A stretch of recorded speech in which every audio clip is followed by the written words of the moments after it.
స్వతహాగా డిసెంబర్ జనవరి అన్నది పండుగ మాసం.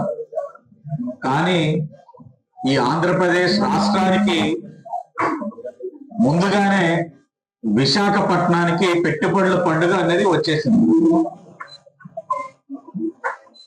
వైజాగ్ లో జరిగిన సిఐఏ సమ్మిట్ ఏదైతే ఉందో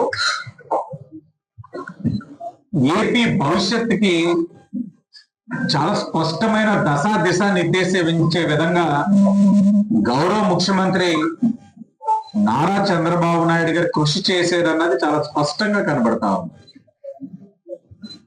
అలాగే పెట్టుబడులు, ఉద్యోగ అవకాశాలు, ఇన్నోవేషన్ వీటన్నిటిని ప్రమాణాలుగా తీసుకొని కృషి చేసిన ఐటీ మరియు విద్యాశాఖ మంత్రి లోకేష్ గారికి ఆంధ్రప్రదేశ్ రాష్ట్ర ప్రజల తరఫున ధన్యవాదాలు తెలియజేస్తా ఉన్నాం.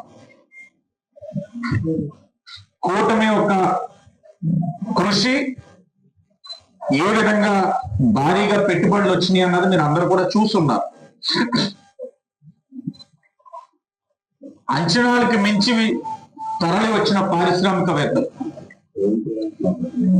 దేశీయ విదేశీ పారిశ్రామికవేత్తలు సుమారు 3 రోజుల్లో 13,25,716 కోట్ల పెట్టుబడులు, 16,13,188 ఉద్యోగ అవకాశాలు కల్పించే విధంగా 613 ఎంఓయూలు ఈ రాష్ట్ర ప్రభుత్వం చేసుకుందన్న విషయం చాలా గర్వంగా చెప్తా ఉన్నాం. సీఎం చంద్రబాబు నాయుడు గారి సమక్షంలో 7,63,210 కోట్లు పెట్టుబడులు ఎంఓయూలు అవ్వగా వివిధ శాఖ మార్చులు మంత్రుల యొక్క సమక్షంలో అయ్యింది 5,62,506 కోట్లు. సదస్సుకి 640 మంది అంతర్జాతీయ ప్రతినిధులు, అంతర్జాతీయంగా అనగానే యూరోప్ గాని, మెక్సికో గాని, జపాన్ గాని వివిధ ప్రపంచ దేశాల నుంచి పారిశ్రామిక ప్రతినిధులు వచ్చారన్న విషయం కూడా మనం గుర్తించాలి. అలాగే 1130 అంటే 1130 మంది దేశీయ ప్రతినిధులు. ముఖ్యంగా రాజమహేంద్రవరానికి, ఈ నగరానికి ఇదొక చారిత్రాత్మకమైన రోజు. రాజమండ్రి నగర చరిత్రలో ఒక మంచి మైలురాయిగా నిలిచిపోయే రోజు. ప్రతిష్టాత్మకమైన సిఐఏ పార్ట్నర్షిప్ సమ్మిట్ 2025లో రాజమహేంద్రవరం నగరంలో 100 కోట్ల విలువైన పెట్టుబడి సాధించిందన్న విషయం మీరు అందరూ కూడా గమనించాలి. జార్విస్ ఏవియేషన్ అకాడమీ తరఫున ఫణీంద్ర గారు వచ్చారు. రాజమహేంద్రవరంలో ప్రపంచ స్థాయి ఫ్లైట్ ట్రైనింగ్ ఆర్గనైజేషన్ ఏర్పాటు చేయడానికి ఈ పెట్టుబడిని ఆయన ప్రకటించడం అన్నది ఒక శుభ పరిణామం. మన నగర ప్రజలందరికీ కూడా ఒక శుభ వార్త. నన్ను అనేక మంది అడిగేవారు, పెట్టుబడులు ఉత్తరాంధ్ర రాయలసీమకి వెళ్తా ఉన్నాయి, ఉభయ గోదావరి జిల్లాలోని ఏం జరుగుతా ఉంది, ఏం చేస్తున్నారు శాసనసభ్యులుగా అని అడిగిన ప్రతి దానికి సమాధానం ఇదే. శాసనసభ్యుడిగా నా దృష్టికి అనేక సందర్భాలు, అనేక మాధ్యమాల్లో అందరూ అడుగుతూ ఉంటారు. నేను కూడా అనేక సందర్భాల్లో లోకేష్ గారిని అడిగేవాడు, అన్న ఇక్కడ కూడా పెట్టుబడులు రావాలి, ఉద్యోగ అవకాశాలు కల్పించాలి అని చెప్పినప్పుడు ఆయన అడిగే ఒకే ఒక కన్సర్న్, ఉత్తరాంధ్ర కానీ రాయలసీమ కానీ మనకి ల్యాండ్ బ్యాంక్ అనేది ఉంది, ప్రభుత్వానికి ఎంత కావాలంటే అంత భూమి మనకి రాగలుగుతా ఉంది, ఇక్కడ ల్యాండ్ కన్సర్న్ వస్తా ఉంది, దానివల్ల పెట్టుబడులు అనుకున్న రీతిలో రావట్లేదు. కానీ ఏ చంద్రబాబు నాయుడు గారు, లోకేష్ గారు, పవన్ కళ్యాణ్ గారు వాళ్ళే కష్టపడాలి, వాళ్ళే తీసుకురావాలంటే కాదు, ప్రతి శాసనసభ్యుడు బాధ్యత తీసుకోండి, మీకున్న అవకాశాలన్నింటినీ కూడా అన్వేషించండి, ఏదైనా ఒక అవకాశం ఇదిగో ఇది ఉందని చెప్పండి, దాని గ్రౌండ్ అయ్యే విధంగా చేసే బాధ్యత నాదని లోకేష్ అన్న హామీ ఇవ్వడం జరిగింది. దానికి అనుగుణంగా దైవేచ్ఛ నేను అంటా ఉంటాను, ప్రతిసారి కూడా అంటా ఉంటాను, మనం మంచి చెయ్యాలని తలచి మనం చేసే కార్యక్రమంలోని మంచి ఉండి నీ సంకల్పం గొప్పదైతే ఒక అడుగు వేస్తే పైన దేవుడు 10 అడుగులు వేయిస్తాడని పదే పదే అన్ని సందర్భాల్లో చెప్తా ఉంటా. దానికి నిదర్శనం ఇదే. ఆయన యాదృచ్ఛికంగా కలవడం, నాకు ఒక బ్యాక్గ్రౌండ్ ఉంది, నేను పెట్టుబడి పెట్టాలనుకుంటున్నాను, ఒక డిసిప్లిన్ కలిగిన సంస్థ నాది, మీ వంతు సహకారం అందించడం చెప్పిన వెంటనే దేవుడు ఉన్నాడు, నా ప్రాంతానికి మంచి జరుగుతుందని ఒకే ఒక ఆలోచనతో తక్షణమే లోకేష్ గారి దగ్గరికి వెళ్ళి అన్న ఇది ఉంది అంటే ఆయన ప్రాపర్ గైడ్ లైన్స్ ఇచ్చి నన్ను గైడ్ చేసి, అలాగే కేంద్ర సివిల్ ఏవియేషన్ మంత్రివర్యులు రామ్మోహన్ నాయుడు గారు కూడా ఆయన వైపు నుంచి చేయాల్సిన సహకారం కూడా అందించిన తర్వాత ఈ రోజున 100 కోట్ల ఇన్వెస్ట్మెంట్. ఇది సాధారణ పెట్టుబడి కాదు, ఒక మార్పు దిశగా ఇది ఒక కీలకమైన మలుపు.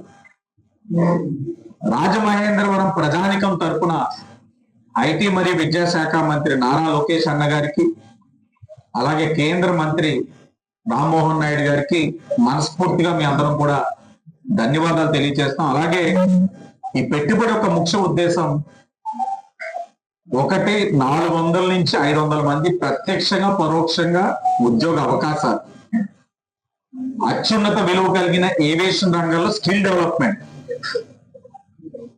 మీకు ఎప్పుడైతే ఇన్ని కోట్ల పెట్టుబడి జరిగిందో ఆర్థిక కార్యకలాపాల పెరుగుదల, ఒక గ్లోబల్ గుర్తింపు ఈ సంస్థ. అలాగే రాజమహేంద్రవరం రాబోయే రోజుల్లో ఒక ఈకో సిస్టమ్ క్రియేట్ చేయాలన్న దానికి ఇది నాంది. తర్వాత ఈకో సిస్టమ్ క్రియేట్ చేయొచ్చు, ఒక యూనివర్సిటీ కింద లేకపోతే ఇంకా అన్ని చేయడానికి, అంటే ఇవన్నీ కూడా ఒక హబ్ కింద తయారు చేయడానికి రాజమహేంద్రవరం సిద్ధంగా ఉంది. దానికి అనుగుణంగా ఈరోజు ఆ పెట్టుబడి రావడం కూడా జరుగుతూ ఉంది.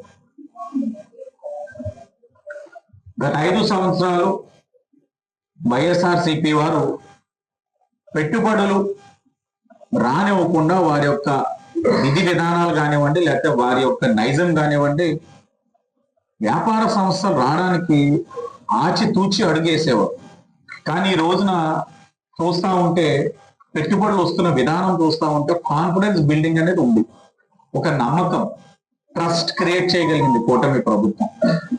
ఈజ్ ఆఫ్ డూయింగ్ బిజినెస్ అన్న దాన్ని gear March speed of doing business లో ఏపీ నెంబర్ 1 కింద ఉండాలనడానికి గూగులే సాక్ష్యం.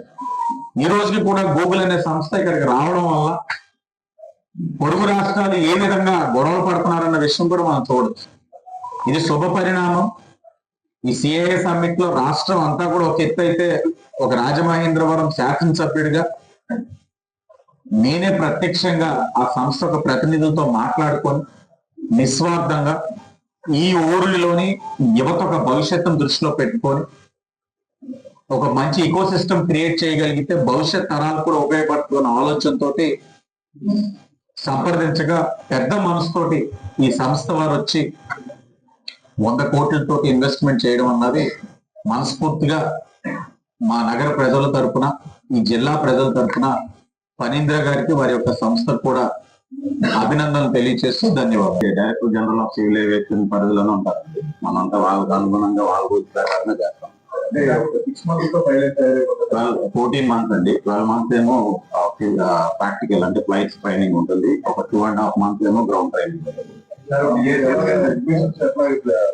అడ్మిషన్స్ ఆన్ మెరిట్ బేస్ తీసుకుంటాం అండి. Conduct minimum requirement, minimum eligibility 10+2, pilot అవ్వడానికి 10+2 ఉండాలి. ఇంటర్మీడియట్ కంప్లీట్ చేయాలి. Maths and physics as 4 subjects అయిన తర్వాత ఒక చిన్న రిటర్న్ టెస్ట్ పెడతామండి. రిటర్న్ టెస్ట్ లో కనుక వాళ్ళు పాస్ అయితే నేను వీళ్ళు ఆన్ బోర్డ్ అంటే ఇండియన్ కంట్రీస్ లో 19,500 ఫ్లైట్స్ అవునండి. అవునండి, 2000 ఫ్లైట్స్ ఇండియాకి 2000 అండి. 2000 రోజుల్లో ఇంకా ఎక్స్పెక్ట్ ముందే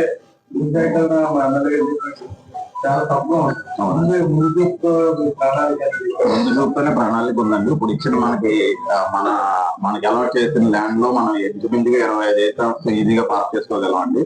సో దానికన్నా ఇంకా ఎక్స్పాన్షన్ కావాలంటే మన రాజమండ్రి ఎయిర్పోర్ట్ కొంచెం ఫ్లెక్సిబిలిటీ ఉంది మనకు, అందులోనే ల్యాండ్ అలాట్మెంట్ జరగడానికి ఫ్లెక్సిబిలిటీ ఇంకా ఉందండి.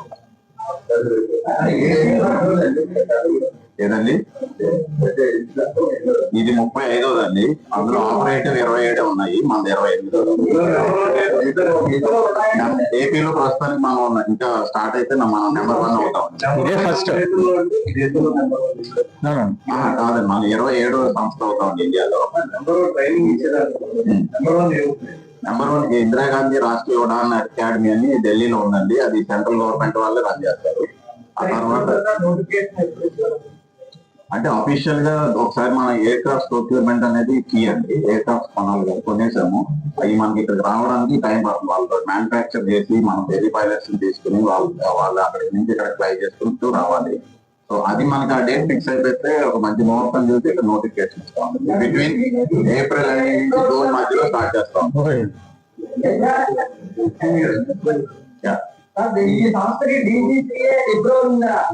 దీనికి DGCA తోనే అప్రూవల్ ఉంటుందండి, లేకపోతే రాదు మనకి. అది 2 రోజులు అయిందండి వచ్చి, 2 రోజులు అయింది వచ్చి. ఇంకా అప్రూవల్ అవ్వదు. మన CII లో ఇచ్చారండి ఇది మనకు notification. Local to global news at your fingertips. మీ చేతిలో ఒక ఆయుధం. Download raw TV app. Media legend Ravi Prakash is back.